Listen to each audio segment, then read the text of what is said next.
Hello, everybody, and welcome back to the channel. Last night was the latest episode of Ahsoka on Disney Plus, and I'm going to give you my thoughts because this episode, it clapped. This episode was absolutely fantastic, and I can't wait to talk about it with you guys here today. So if you guys can please do me a favor, smash that thumbs up and subscribe button if you're not already a subscriber to the channel. Thumbs up button helps out with the YouTube algorithm, and I'm going to break down last night's episode of Ahsoka because this is for me personally. I don't know about you guys. Just talking about me personally, I feel like each episode gets better and better. Right? I watched the previous episode. I'm like, man, there's no way next week's episode is gonna top this week's, and somehow they just managed to top each and every single week. Right? I like the Mandalorian. I really like Andor. But even with those episodes, like there's a couple of them where I'm like, I don't know about that episode. Mandalorian season 3, I think I liked it a lot more than most people liked Mandalorian season 3. But there was a couple episodes, mostly the Jack Black Lizzo episode, that you look at and you're like, yeah, that really didn't need to be in there. That really didn't serve any really overall plot that could have been added on into any other episode. We kind of went through the same thing with Mandalorian season 1 and season 2. There was a lot of episodes within the Mandalorian that felt like, a lot of those story beats that were in those episodes could have been condensed into other episodes, and it just kind of felt out of place. Mandalorian season 3 was really bad because they had like maybe 3 or 4 episodes that kind of felt like that. I don't feel like that when I'm looking at Ahsoka, right? Each episode seems very, very important, and each episode adds to the story of what's going on with these characters. And I have to tell you, Thrawn, oh my God. This guy is amazing, right? I love Lars Mikkelsen, who voiced Thrawn in the Star Wars Rebels series. This dude just brings it. And I really enjoyed Thrawn when he debuted in the previous episode, in episode 6. But, a lot of people had issues with his looks. My main issue was, his hair seems kind of weird. It's like glued to his head. But I don't know what it is, but he looked so much better in this episode, right? It was sort of like when they showed Anakin in the World Between Worlds when he debuted at the end, and everybody's like, oh man, that de-aging CGI looks really weird. But in the very next episode that he's fully featured, like, it looks perfect. It kind of feels the same way for this, like when we first see Thrawn, I was like, man, something looked like a little odd. But in this next episode, he looks just fantastic. And maybe that's just the makeup department, being more comfortable with his look, being able to get the look down a little bit more. You see that in a lot of shows. You see that like where it just looks weird at first, but then as it progresses and they get used to what he's going to look like in the costume department stuff, it looks better and better. Speaking of Anakin, we got more Anakin in this episode, which is fantastic. But the one thing I like the most about this episode is that it opens up on Coruscant, and we're in a Coruscant meeting with the New Republic. So that I think is awesome, because a lot of people were complaining, like with the sequel trilogy, like, man, where's Coruscant? How come we're not getting Coruscant? And we're getting Coruscant. We're getting that New Republic. The politics and stuff was going on within the New Republic, which is something I always enjoyed with the Legends novels. I always enjoyed the fact that we got into the New Republic politics. We got to see what Leia was doing on Coruscant and all that stuff. And I really enjoyed that, because right now the New Republic it's an absolute shambles, right? I don't know exactly how far this takes place after Return of the Jedi. I'm still not entirely sure the placement of it. I'm hearing like 5 years after the Battle of Endor. I'm not entirely sure, because there is some canon novels by Chuck Wendig, the Aftermath novels, which leads up to the Battle of Jakku, and this is basically Empire's End is the Battle of Jakku. This is the final book in that trilogy, which I highly recommend. If anybody is in the Star Wars lore, highly recommend the Aftermath trilogy by Chuck Wendig. It gets you into the whole Battle of Jakku, and with the Empire going to the unknown regions, which eventually leads up to Emperor Palpatine being resurrected on Exegol. And I highly recommend that. It's the beginning. It's the end of the Empire and beginning of the First Order, and I really, really highly recommend it. But I'm not entirely sure at what point this, like the timeline, like is Ahsoka taking place? Is Mandalorian and Ahsoka taking place after the Battle of Jakku? I'm assuming it is, but I'm not entirely sure, because at the end of the Battle of Jakku, most of the remnants of the Empire go to the unknown regions, and because they're destroyed, they're beat, they're like torn down, right? But I'm not entirely sure. And the reason why I'm bringing this up, and I want to know, and if there's any hardcore Star Wars fans out there that might know a concrete answer to this question, I just want to know because at the end of like within the Aftermath trilogy, there is an assassination on Mom Mothma, or at least they tried to attempt to assassinate Mom Mothma, and that leads into them basically wanting to move, you know, where the New Republic is going to the Hosnian Prime system, right? They want to move the Hosnian because the New Republic, the main the main republic is being operated on Mon Mothma's home planet, which then there's an assassination attempt, which then moves it to the Hosnian Prime system, which we see is in later in Star Wars when it comes to The Force Awakens, when the First Order comes and they blow up the Hosnian Prime system. So we see it still on Coruscant right now. There's probably just Senate meetings on Coruscant. That doesn't mean that the New Republic is fully functionally on the the the Coruscant planet, but I'm just curious in timeline where that's going on. I know I'm getting like really, really nerdy, and people are probably already tuning out. And I'm sorry, but these are just topics and discussions I want to have as a massive Star Wars fan on where things are lining up.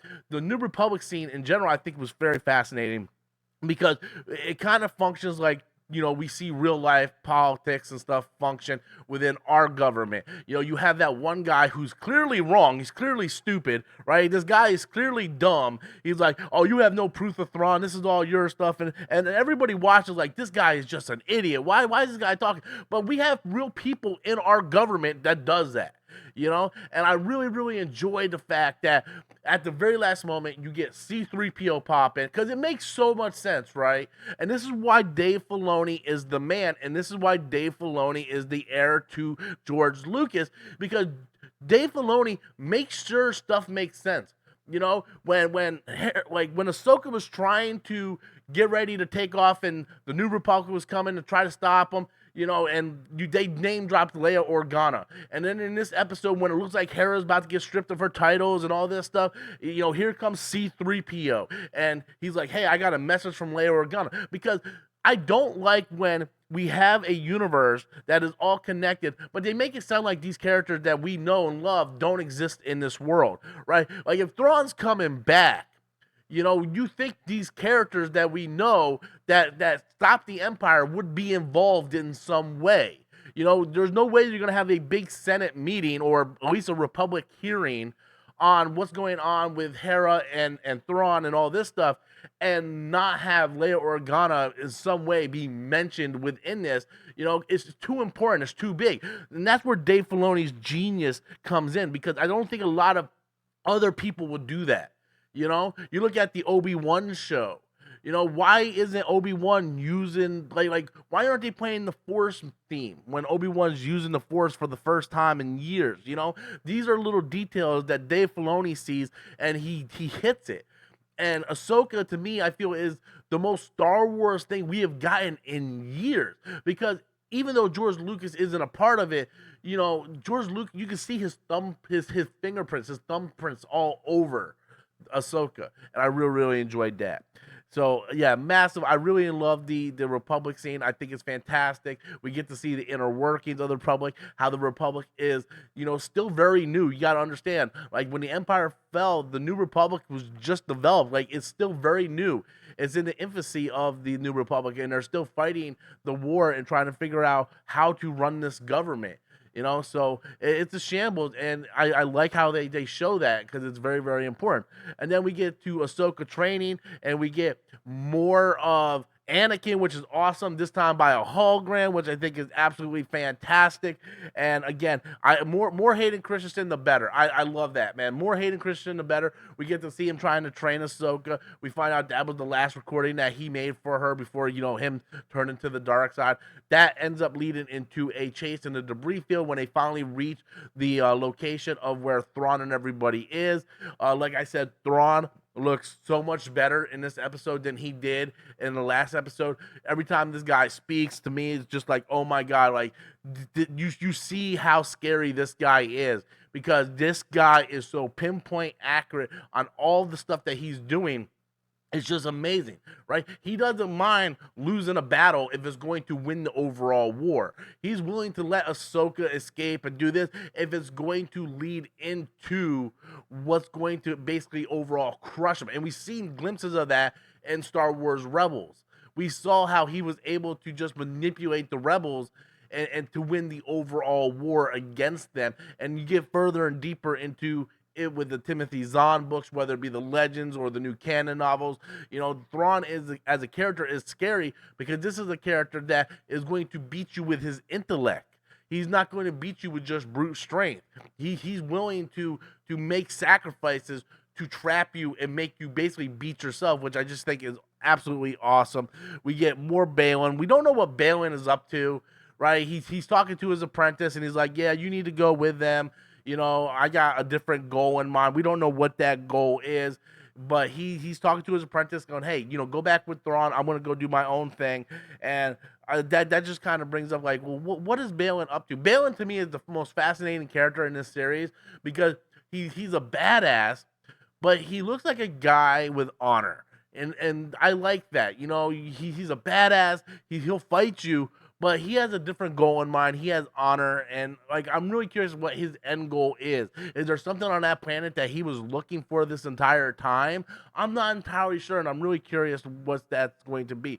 We get more Ezra and Sabine. They're talking more. They're kind of like migrating a little bit. Sabine still isn't telling Ezra everything that he needs to know, and then that leads into basically a big fight scene where Thrawn pinpointed the location. You know, Balin and his apprentice found the location of them, relayed that back to Thrawn, and then there's a big fight scene, and this fight scene is awesome. Now, there's a point in the fight scene where Sabine's like, "Here, take your lightsaber," right? And yes, a part of me was like, "Oh man, Ezra, I like that lightsaber, boy. You know, go to town on it." But he doesn't do that, and I can see where a lot of fans might be disappointed with that. Like, "Oh man, like, oh, you know, Sabine's got the lightsaber, Ezra doesn't." But what's so awesome about that is, like, Ezra didn't need that lightsaber. Like, Ezra went absolutely ham using nothing but his hands and the Force, and I appreciate that more because it felt like Ezra all this time he was on this planet, because he's been on this planet for like 10 years, right? And for that 10 years, he hasn't had his lightsaber.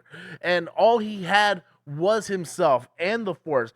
So it makes sense story wise if you think about it. Yeah, he wouldn't need that lightsaber. You know, he looked at Sabine, he's like, "Look, I gave it to you. You've been training. You keep the lightsaber," right? Because he knows that she doesn't have the Force, right? Like, the Force is his ally. He says it himself. He quotes Yoda, "Force is my ally," you know? And you got to realize that he went 10 years, a decade without using that lightsaber. So he really doesn't need it. So you see him going like kung fu force ham on all these stormtroopers, and it looked awesome. And if anything, it shows you more how much more Ezra is a badass because he didn't need a lightsaber. He just uses the Force. You know, he's one with the Force. The Force is one with him, and that's awesome because it makes so much sense. You know, if I went 10 years without having a lightsaber, and then I finally get my lightsaber back, I'm like, no, you know what? Keep it, man. Let me show you what I can do. And he just like straight, you know, Avatar: The Last Airbender, just airbending the shit out of everybody. And it looked absolutely awesome. And Ezra is an absolute beast. We get a rematch between Ahsoka and Balin, and that again, Balin just showing how absolutely beastly he is because he beats Ahsoka again. You know, Ahsoka is unable to beat Balin. And to me, that is very, very telling and very, very surprising. And it kind of ends in a draw where she just needed to, you know, distract him so she can get away. So it doesn't take away from Balin's badassery, but it doesn't like make Ahsoka look bad either. It was just very, very well done how Dave Filoni wrote that. Like, we're not gonna make Balin job out to Ahsoka, but we need Ahsoka to get over there. But there's gonna be a confrontation, which I just think is absolutely awesome. And then, of course, the heroes win the day. They think they're getting ready to escape. Ezra's like, "Hey, I think I can say this now. I think I'm going home." You know. And then we see just Thrawn. Thrawn is 5 steps ahead of them in every way. I don't know how the final episode, because we only got one more episode, how is going to wrap up. I'm assuming it's going to be like an Empire Strikes Back, Infinity War situation where it's not going to end well for our heroes, right? It's going to end with Thrawn leaving and Thrawn coming to the galaxy, the main galaxy, the Coruscant and Tatooine, the galaxy that we know of, the main galaxy, right? But are our heroes going to make it back with them? Is Ezra going to die? Is someone going to die in this whole situation? What's going on with Balin? What's going on with his apprentice? There's so many questions and so much intrigue, and they don't need to wrap all of it up. They don't. Like, leave us on a cliffhanger. The one thing I loved about this show is each episode is better and better, and each episode ends with us wanting more. I am perfectly fine with this series ending and then just ending on a cliffhanger. Like, what happened? Like, our heroes are decimated. Maybe it looks like Ezra is dead or whatnot, and then Thrawn is just coming back, and oh my God, what's going to happen with the New Republic? I am perfectly fine with all that. Make us want more. Make us want to tune back in. Always keep your audience wanting more. That's the key to a great show. And I'm totally down for that. But this episode was absolutely fantastic. Loved everything from the New Republic scene in Coruscant all the way up to more Thrawn and Ezra using the Force. Just a fantastic episode. There might be a lot of people out there that dislikes this show, but for me, personally, as a hardcore Star Wars fan, this has been the best Star Wars we have gotten in a very, very, very, very long time. They're playing Star Wars music. We're hitting Star Wars themes that George Lucas puts in. You can see where Dave Filoni loves these characters, and he knows and loves the lore and respects the lore of Star Wars. And I can't help when I'm watching this just remembering back to the old Jedi Academy days and the Thrawn trilogy and the Heir to the Empire book of the 90s when I was into Star Wars. When I was reading those novels and we weren't getting movies. I really feel that when I'm watching this series. So anyway, guys, I rambled on for too much, but I want to know what you guys think. How do you guys feel about the latest episode of Ahsoka? Do you like it? Are you not really enjoying the show? Leave your comments in the comment box below. Smash that like and subscribe button. And until next time, as always, I'm Robert Storms, and that's my opinion.